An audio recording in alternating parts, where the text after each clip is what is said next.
या उससे पहले हमने रामलला का जो मंदिर का निर्माण हुआ वो किस परिप्रेक्ष्य में हुआ, किस तरह हुआ। जब तक कोर्ट ने उसके ऊपर स्पष्ट हमारे लिए आदेशित नहीं किया, कभी आगे नहीं बढ़ा।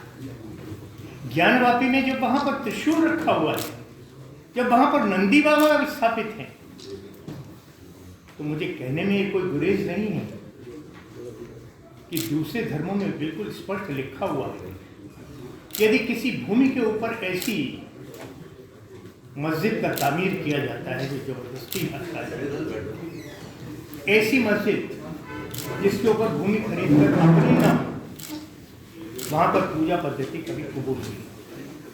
अब ये सबको पता है, लेकिन इसके पीछे का भाव क्या है? पीछे का भाव बड़ा स्पष्ट है कि वो जो वर्ग है उसको शिक्षा से महरूम रखा गया, उसको आगे बढ़ने से रोका गया, उसको अपना वोट बैंक माना। और आज आदरणीय मोदी जी ने इसको भी परिवर्तित किया। उन्होंने एक बहुत बड़े वर्ग को डाइवर्सिफिकेशन में रखा है। आज सारे के सारे जानते हैं, जो युवा हैं वो जानते हैं कि उनका भविष्य जो है वो मूलधारा के साथ चलने का है, और इसलिए उस मूलधारा के साथ चलना अनिवार्यता भी है उनके भविष्य के लिए सुरक्षित। आज अनेक उठाकर देखिए, IAS हो, IPS हो, PCS हो, PPS हो, इंजीनियर्स हो, डॉक्टर्स हो, कितने आपके यहाँ हैं तो आज उस समाज से आगे बढ़ चलता है। मैं अपनी बरेली, जिसको हम सब ने मिलकर नाथ नगरी का नाम दिया था, आज भी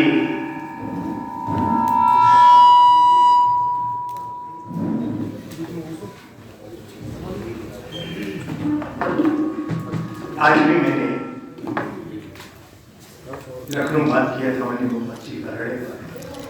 मुझे याद है कि जिस समय जो है वो ये एयर टर्मिनल मैंने बनाने के लिए सबसे पहले टेक्नोलॉजी के रूप में बचा दिया था के लिए, और शीघ्र ही मैं 2 दिन बाद जब दिल्ली जाऊंगा तो माननीय मंत्री से, सिंधिया जी से बात करके इसको शीघ्र ही किया जाए। तो इसमें ये बताइए कि कहीं पर कोई जो है द्वंद्व हो सकता है, लेकिन जो मैंने प्रारंभ किया कि चुनाव के आते ही हर चीज के दिन जो है, अरे वो तो बड़ा पूज्य दिन है, पवित्र दिन है, इबादत का दिन है शुक्रवार, उसके आड़ में लेकर ये सब काम क्यों किए जाते हैं? थोड़ा अलग हटके चलो। आपकी शख्सियत थी, इत्तेहाद मिल्लत बनी, राजनीति थी, मेयर का चुनाव लड़ाया, सभासदों का चुनाव लड़ाया, हम सबको परिणाम पता है। ये बहुत बड़ा परिवार का अंग है, एक ऐसा परिवार जिसकी लोग आज भी संपूर्ण विश्व के अंदर पूजा करते हैं, उनको विचारों को सुनते हैं, उनकी सैकड़ों हजारों पुस्तकों का आज भी अध्ययन किया जाता है, PhD होती है, जो भाईचारे पर स्थापित है। मुझे एक घटना भी बताई गई थी, अंग्रेजों के शासनकाल की थी। उस समय कुछ संभवतः छोटी बमनपुरी या बड़ी बमनपुरी के बच्चे अंग्रेजों के हत्थे चढ़ गए थे।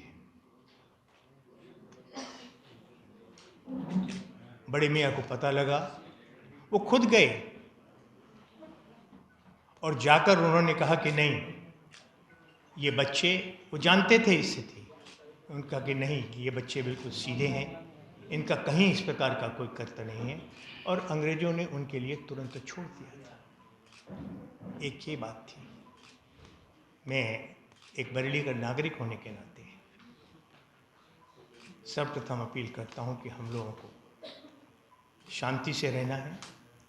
मैंने ये सारी की सारी चीज़ें अपने वरिष्ठ पार्टीजनों को अवगत करा दिया है, और मैंने आग्रह किया है कि इसकी इस प्रकार से एक इंक्वायरी जरूर होनी चाहिए। जिससे दूध का दूध पानी हो, स्पष्ट हो कि इसी प्रकार के समय क्यों चुने जाते हैं। और मैं तो बहुत धन्यवाद देता हूँ इलेक्ट्रिक मीडिया का।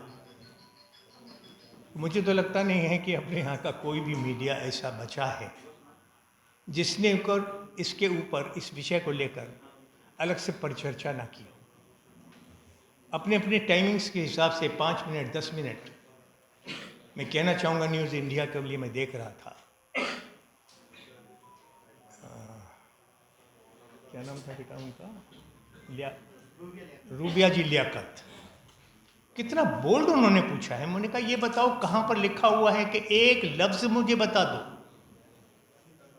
आपकी बहुत बड़ी शख्सियत है, मैं भी आपकी प्रशंसक हूँ, लेकिन समाज को तोड़ो नहीं जोड़ो। और शायद ये उनके परिवार के मुखिया का ही संदेश था। से रूबरू हो रहे हैं, क्या मुद्दा है? फिर शासन ने इतनी मोहलत दे दी कि इतनी भीड़ इकट्ठी हो गई, क्या कैसा रोल देखते हैं प्रशासन? मैंने अभी एक लाइन में कहा अपनी बात कि 2010 और 12 मुझे याद आया, उस समय तो कर्फ्यू लगा हुआ था और उस कर्फ्यू में इस्लामिया इंटर कॉलेज के अंदर एक 15 से 20 हज़ार लोग, आज़ाद इंटर कॉलेज के अंदर कम से कम 12-14 हज़ार 15 हज़ार लोग, डेगे चढ़ गई थी, योजना बन गई थी कि रात्रि को एक पार्टी इधर से चलेगी, दूसरी इधर से चलेगी और आधी से ज़्यादा बरडी को फूंक देंगे। तब क्या हुआ? कर्फ्यू लगा। मैं इसको बहुत उचित नहीं मानता हूँ।